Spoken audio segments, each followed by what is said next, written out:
ये मिला है न रघुपति विनय अनुरागा, किए जोग तप ज्ञान विरागा। राम सिया राम जय जय राम, राम सिया राम जय जय राम। बिना भगवान की कृपा से, बिना भगवान के प्रेम से हमको राम कथा प्राप्त नहीं हो सकती, हमें भगवान की भक्ति प्राप्त नहीं हो सकती, हमें भगवान से प्रेम नहीं हो सकता। और भगवान से प्रेम कैसे होता जानते हो? भक्ति कैसे मिलती है? बिनु विश्वास भगत नहीं। नोट कर लो, इतनी दक्षिणा नहीं दे पाओगे जितनी सुंदर मैं आपको भक्ति की बात सुनाने आया हूं। भक्ति आपके हृदय में बैठा ले आया हूं। बिनु विश्वास भगत नहीं, तेहि बिन द्रवै न राम। और राम कृपा बिनु सपने हूँ, जीवन ले विश्राम। बिनु विश्वास भगत नहीं। पहले विश्वास करना पड़ेगा। बोले किस पर? बोले गुरु पर, बुद्ध पुरुष पर, संत पर, सत्संगी पर, भक्त पर और भगवंत पर। बोले किस किसने विश्वास किया तब किस किस को भक्ति मिली? तो दूसरे बाबा ने बहुत सुंदर प्रमाण भी दिए। विभीषण ने विश्वास किया संत पर, हनुमान जी महाराज पर। और हनुमान जी महाराज ने देखा विभीषण के घर पे लिखा है राम नाम अंकित ग्रहे, शोभा बरनी न जाए। नव तुलसी का वृंदत है, देख हर्ष कपिराय। मैं वृंदावन से आया, मुझे इस गांव के किसी व्यक्ति से परिचय नहीं है, पर इस गांव में जिस घर के द्वार पर तुलसी का वृक्ष होगा, राम जी का नाम अंकित होगा, जिस भक्त के मस्तक पर तिलक होगा, तब मैं समझ जाऊंगा ये भगवान का प्रेमी है, ये भगवान का भक्त है, इसके हृदय में भगवान के प्रति प्रीति है। और लंका में सिर्फ एक घर पर, एक मकान पर राम नाम अंकित है और किसी पर नहीं। इसलिए लाखों में करोड़ों में भगवान का एक भक्त होता है, घबराने की बात नहीं है। भीड़ मत देखिए, लगने तुमसे लगा बैठे, जो होगा देखा जाएगा। लगने तुमसे लगा बैठे, जो होगा देखा जाएगा। लगने तुमसे लगा बैठे, जो होगा देखा। प्रेम तुमसे लगा बैठे, ज्ञान तुमसे लगा बैठे, जो होगा देखा जाएगा। लगन तुमसे लगा बैठे, जो होगा देखा जाएगा। लगन तुमसे लगा बैठे, जो होगा देखा जाएगा। अब तो हम तुम्हारे हैं। मीरा जी कहती देती हैं। देखिए देवियों, मीरा जी एक राजरानी, महल अटारी छोड़ दी महाराज। जब भगवान के प्रति प्रेम होगा, जब भगवान के प्रति अनुराग होगा, जब संत मिले, रविदास जी महाराज मिले, क्योंकि बिना संत के, बिना सदगुरु के, बिना बुद्ध पुरुष के हमारे आपके जीवन में भक्ति, सत्संग, भगवान के प्रति प्रेम उत्पन्न हो ही नहीं सकता। जीवन में गुरु का बहुत महत्व, संत का बहुत महत्व, ऐसा ही नहीं। मीरा जी राणा जी से कहती हैं, राणा जी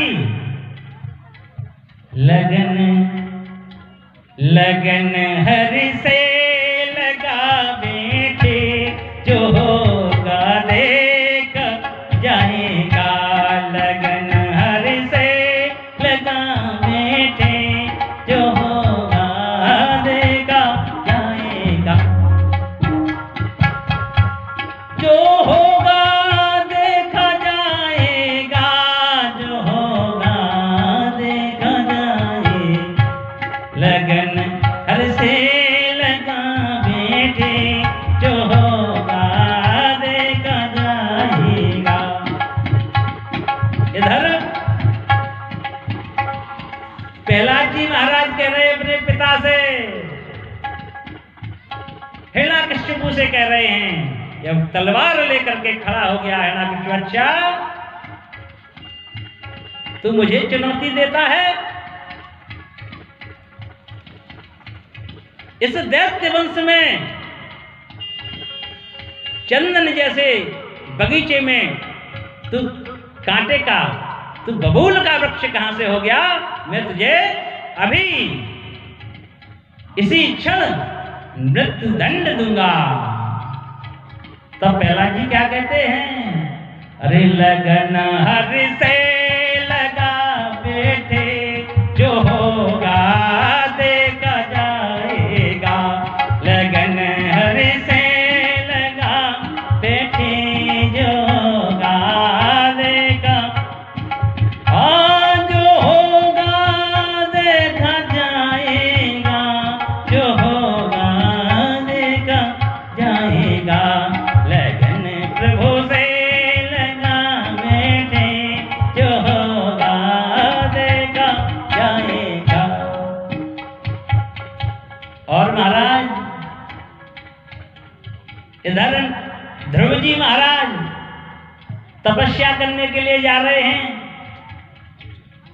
बीच रास्ते में सदगुरु मिल गए, नारद जी परीक्षा लेने लगे। अरे बेटा, इतनी छोटी सी उम्र में, इतने घनघोर जंगल में, यहाँ भयानक शेर रहते हैं, चीते रहते हैं, तुमको खा जाएंगे। बेटा तुम घर जाओ, अपनी माँ की बातों में मत आओ, बेटा घर चलो। तब ध्रुव जी क्या कहते हैं? लगन हरि से लगा बैठे, जो होगा देखा जाएगा। लगन हरि से लगा बैठे, जो होगा देखा जाएगा। जो होगा देखा जाएगा, जो होगा देखा जाएगा। लगन हरि से लगा बैठे, जो होगा देखा जाएगा। इधर महाराज वृंदावन धाम में ब्रज गोपियां उद्धव जी समझा रहे हैं, ज्ञान दे रहे हैं। तब ब्रज गोपियां क्या कहती हैं महाराज? उधो मन न भयो 10-20, एक हतो सो गयो श्याम संगे को आराधेईस। उधो मन न भयो 10-20, उद्धव जी ज्ञान देते हैं, तब गोपियां क्या कहती हैं अंत में? लगन हरि से लगा बेटे, जो होगा देखा जाएगा। लगन हरि से लगा बेटे, जो होगा देखा जाएगा। लगन प्रभु से लगा बेटे, जो होगा देखा जाए। इसलिए जो भक्त होते हैं वो निडर होते हैं, भक्त होते हैं, वो दृढ़ विश्वास के पक्के होते हैं। जैसे आप सब लोग दृढ़ विश्वास से पक्के होके बैठे हैं महाराज। इतना बड़ा यज्ञ, ये साधारण यज्ञ नहीं है। वर्षों में आपके ग्राम सभा में यज्ञ हुआ है और वर्षों बाद भगवान की कृपा होगी तभी होते हैं ये यज्ञ। पर इस यज्ञ में आप देखिए, हर एक व्यक्ति ने, प्रत्येक व्यक्ति ने, जिसके मन में जरा भी श्रद्धा भाव भगवान के प्रति प्रेम है, उसने अपनी सामर्थ्य के अनुसार सहयोग किया है और सहयोग कर रहा है। क्यों कर रहा है भाई? ये संत तो बहुत दूर से आए हुए हैं, पर सहयोग क्यों कर रहा है? कि उसको दृढ़ विश्वास है भगवान में, प्रीति है, प्रेम है, भगवान के प्रति समर्पण है, इसलिए यज्ञ में सहयोग कर रहे हैं। तो भोले बाबा मां पार्वती को कहते हैं, देवी आपका ये दिव्य महल बनकर तैयार हो गया। अब इसके गृह प्रवेश के लिए हमने उस समय के सबसे विद्वान पंडित रावण को बुलाया।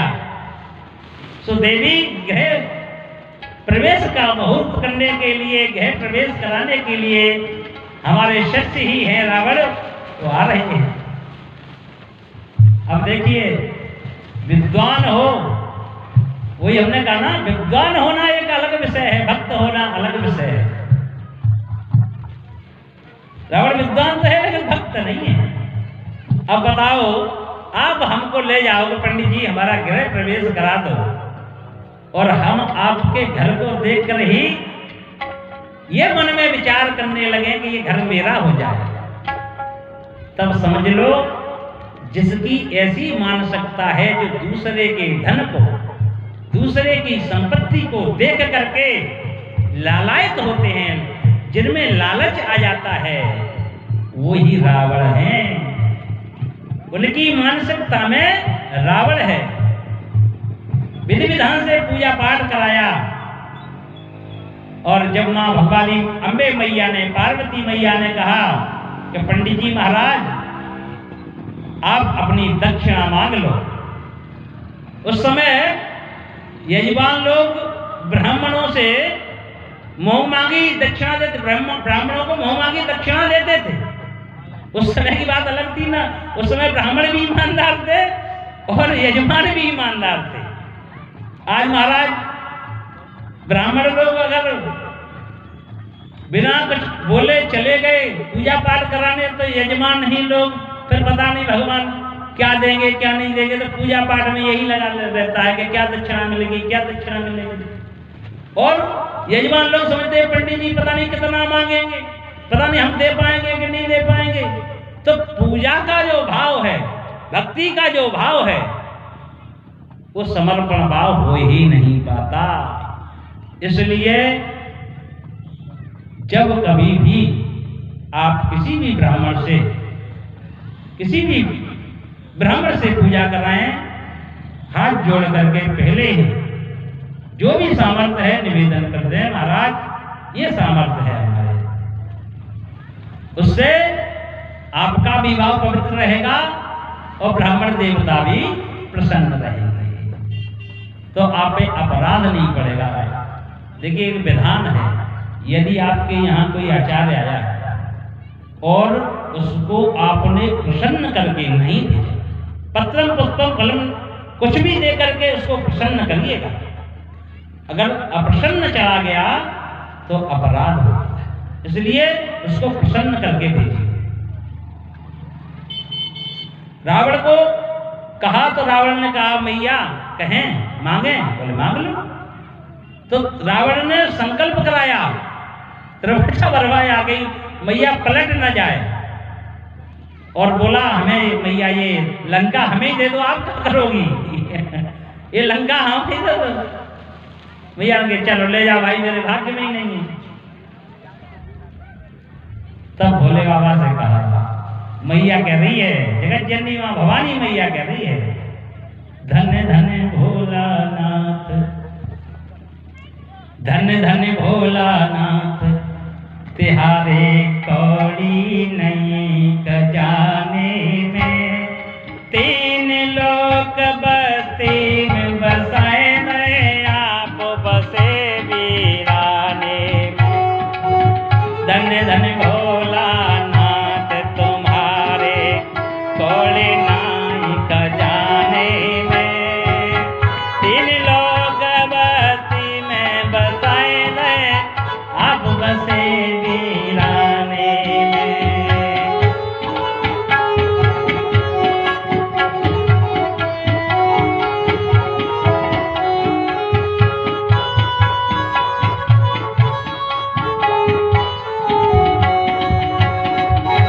अब बताओ भगवान शंकर के समान कौन होगा? इसीलिए शंकर जगत बंद जगदीश। राम जी भी भगवान शंकर को बहुत प्रेम करते हैं। मानो राम जी संकेत कर रहे हैं कि जीवन में अगर कोई भी काम करना है तो पहले शंकर भगवान की पूजा करो। राम जी लंका की ओर जा रहे हैं, लंका की ओर प्रस्थान कर रहे हैं, युद्ध आरंभ होने वाला है। सेतु बंद रामेश्वर जी की स्थापना की भगवान ने। क्यों पूजा की कि नहीं भगवान ने? भगवान ने शंकर भगवान की पूजा की, और कहा भी है राम जी ने, शंकर प्रिय मम द्रोही,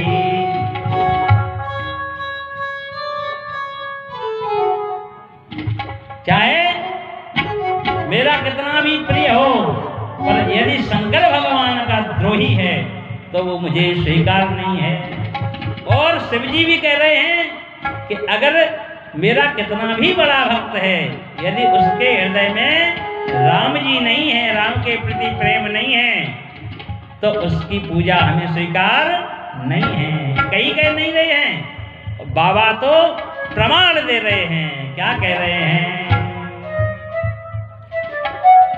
जाके प्रिय न राम बेदेही, तजियो ताहि कोट बेरी सम,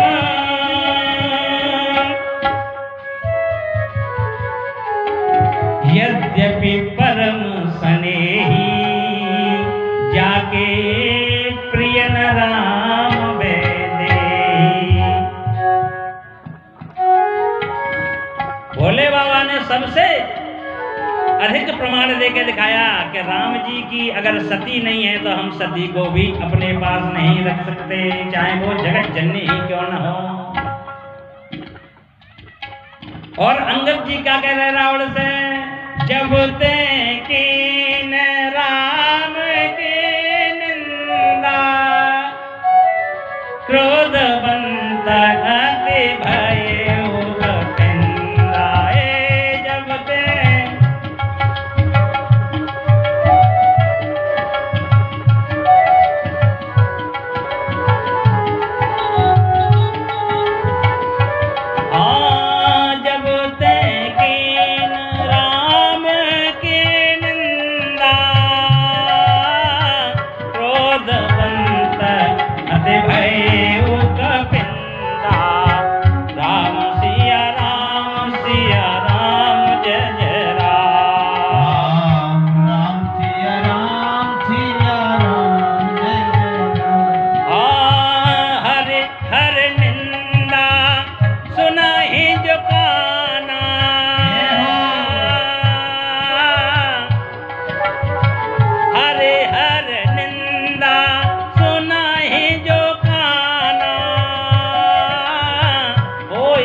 शास्त्र में परित्याग कर दिया।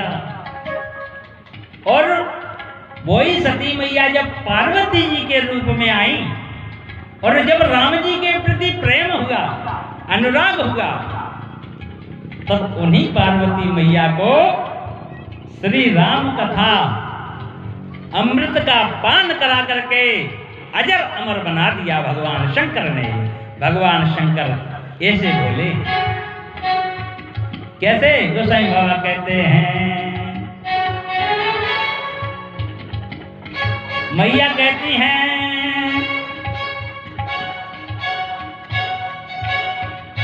कि मुझे राम कथा सुननी है बाबा, मुझे राम कथा सुनाओ। भगवान शंकर मुस्कुराने कि संशय आपको तो बहुत हमारे राम जी पे था, अब अनुराग कैसे हो गया? तो देखो, जो हमने कहा था ना कि बिना गुरु के ज्ञान नहीं होता। इस जन्म में नारद जैसे गुरु प्राप्त हो गए मैया को। नारद जी मिले कि नहीं मिले? और जब संत मिल गया तो भक्ति उत्पन्न हो गई और संत के प्रति प्रेम हुआ, संत के वचनों में अनुराग हुआ, संत के वचनों पर विश्वास हुआ पार्वती जी को। कैसे? गोसाई बाबा कह रहे हैं,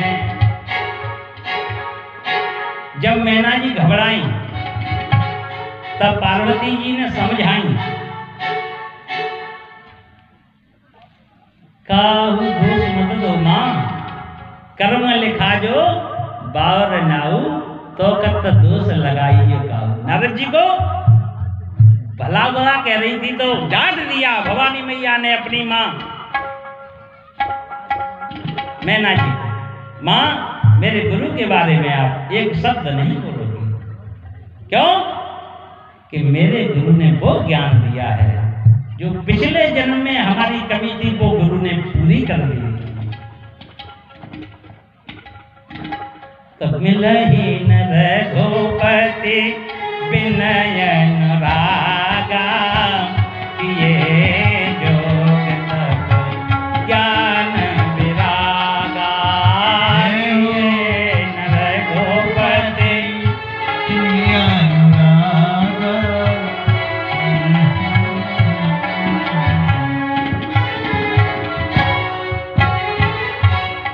बिनु सत्संग विवेक न होई। अब सुनो, ये सत्संग की क्या महिमा है? ये सत्संग हो रहा है, यही तो सत्संग है। और सत्संग कैसे मिलता है, कैसे प्राप्त होता है, ये भी गोस्वामी बाबा ने बड़ा स्पष्ट किया है। और सत्संग से ही विवेक प्राप्त होता है, ये भी गोस्वामी बाबा कह रहे हैं। बिनु सत्संग विवेक न होई, राम कृपा बिनु सुलभ न सोई। बिनु सत्संग विवेक न होई, राम कृपा बिनु सुलभ न सोई।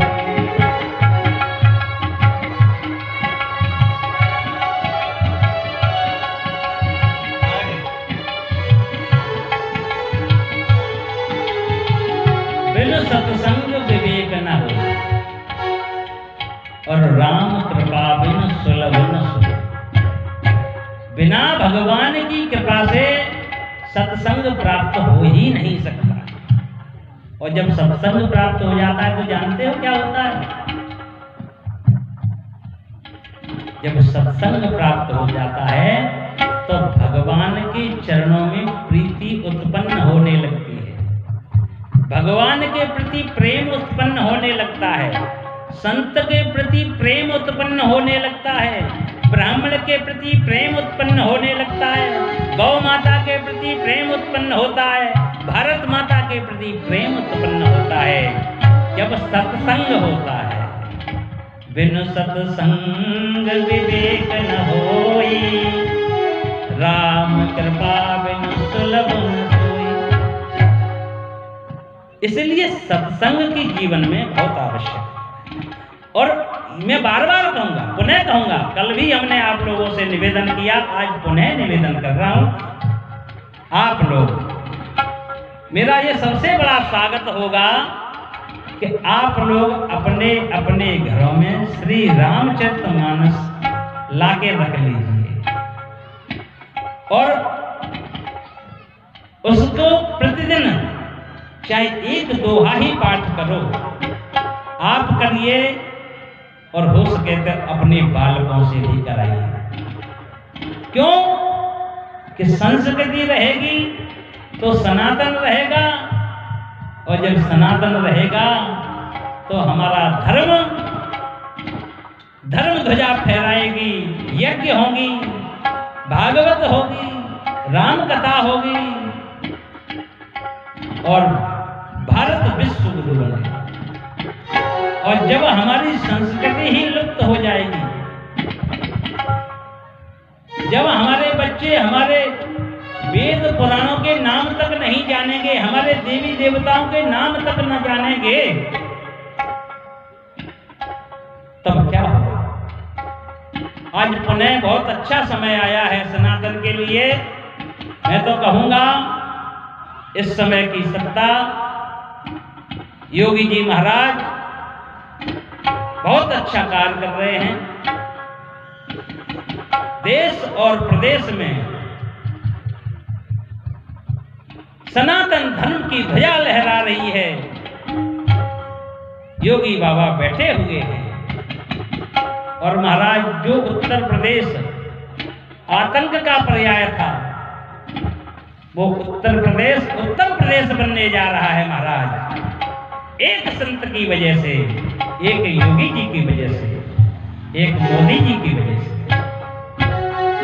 इसलिए प्रत्येक घर में रामचरितमानस होना चाहिए। सत्संग कहीं पे भी हो, कोई भी विद्वान आए, देखिए कोई विद्वान छोटा बड़ा नहीं होता, अपना विवेक से अपनी बुद्धि के अनुसार कुछ न कुछ बताएगा, और कुछ न बताएगा तो राम का नाम तो दो शब्द तो आपके मुंह से बुलवाएगा ही बुलवाएगा, तो भी हमारा लाभ है। जीवन में एक बार राम का नाम लेने से जो अजामिल जैसे महादुष्ट पापी उनका उद्धार हो जाता है, तो हमारे आपका उद्धार भगवान क्यों नहीं करेंगे? इसलिए प्रेम से बोलिए जय श्री राधे, जय जय श्री राधे। एक 2 मिनट भगवान नाम संकीर्तन। मुझे संकीर्तन में बड़ा आनंद आता है। आप लोग डूबते तो नहीं हैं? देखिए आप लोग राम का नाम रोज लीजिए, और आपको मैं विश्वास दिला के जा रहा हूं, फिर आऊंगा। मेरी एक बात ध्यान से मान लिए, पहले राम के नाम लेने में आपको बड़ा आलस आएगा, बड़ा कष्ट महसूस होगा, और जब आप नित्य राम जी का नाम लेने लगेंगे तो आपके चाहे पति हो, चाहे पत्नी हो, चाहे बच्चा हो, चाहे बेटा हो, चाहे बेटी हो, अगर कोई छुटाना भी चाहे तो राम का नाम जीवन भर छूटेगा नहीं। आप राम के हो जाएंगे, आप दुनिया के काम के नहीं होंगे। तो मेरा भी उद्देश्य यही है कि अब दुनिया से नाता तोड़िए और राम जी के हो जाइए। क्यों कि चौथा पन है, चौथे पन में तो हो ही जाइए। चौथे पन जाइए नृपकानन, राजा लोग भी जाते थे। तो अब राजा महाराजा तो जब अपना सब कुछ छोड़ के चले जाते थे, तो हम छोटा सा घर मकान नहीं छोड़ के जा सकते। अरे न जाओ न जाओ, मन से चले जाओ, घर में ही रहो, पर मन से निकाल दो कि ये हमारे पुत्र हैं, ये हमारे बेटा है, ये हमारी बेटी है, ये मेरी बहू है। मन से निकाल दो, तन से मत निकाल देना। तन से निकालना नहीं है, मन से निकाल के मन को प्रभु को दे दो, तन घर को दे दो, और फिर आनंद देखो। 2 मिनट हरिनाम संकीर्तन। हरि भज लो, हरि भज लो, हरि भजने का मौका है हरि।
बैठे हुए एक भी व्यक्ति को, हमको, आपको, किसी को पता है कि एक पल बाद क्या होगा, एक क्षण मात्र के बाद क्या होगा। इसीलिए अभी भज लो, अभी भज लो, अभी भजने का मौका है। अभी भज लो, अभी भज लो, अभी भजने का मौका है। अभी भज लो, अभी भज लो, अभी भजने का मौका है। अभी भज लो, अभी भज लो, अभी भजने का मौका हरि भज लो, हरि भज लो, हरि भजने का